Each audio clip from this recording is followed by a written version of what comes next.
If every day feels like the last, the same patterns, the same frustrations, the same emptiness, here are 3 ways that you can break the cycle. Hi, I'm Tanya Rutherford from Queen Bee Rising, and I help women who've spent years running everyone else's life to reconnect with themselves and to consciously create the next stage of their lives. If you want more content like this, make sure you hit the follow button. Okay, so you're stuck. Every day feels like the last. You're going through the motions, and inside somewhere, you're asking yourself, is this all there is? And here's the thing, the cycle doesn't break itself, but you also don't need to blow up your whole life to change it. You just need to start interrupting the pattern. And here are 3 ways you can do that. The first one is noticing when you are on autopilot.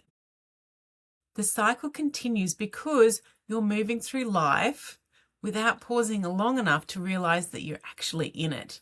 You make dinner, you drive home, you have conversations, but you're not really there. So you're thinking about the next thing, you're worrying, you're planning, maybe you're stressing about something that had happened during the day. So start noticing. When did I stop being present? That's the beginning, because you can't change what you don't see. The second one is do something different today. You don't need a complete life overhaul. You just need to interrupt that sameness.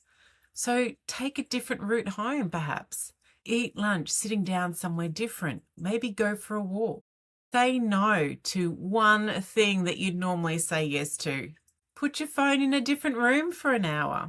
Wear something that makes you feel good instead of what's clean and easy. The sameness continues when nothing changes. So change one small thing and notice how it feels. That interruption, that's where we start to crack that cycle.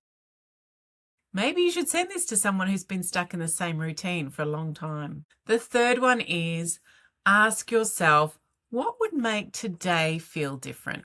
Many of us are waiting for life to change around us, waiting for our kids to get older perhaps, waiting for work to calm down, waiting for the right time. But you actually have a lot more power and influence than you think. Because even inside the responsibilities that you can't walk away from, there is room to choose how something feels to you. You might add in a walk. Perhaps when you're making dinner, you might play a song that you love. Maybe it's having a real conversation or a creative moment. Something that actually reminds you that you are still here. So the question here isn't how do I fix my whole life? It's what would make today feel a little bit more like mine. And maybe you need to save this to come back to it when you need a reminder. So that's how you start breaking the cycle. Even when every day is feeling a bit empty and the same, you notice the autopilot, you interrupt the pattern, and you ask yourself, what would make today feel different? It doesn't take a complete life overhaul. It just starts with that one conscious choice. Now, if this really hit home for you, I'd love it if you could drop the word alive in the comments below if you are ready to stop surviving and actually start living again, because there's some other things I'd love to share with you.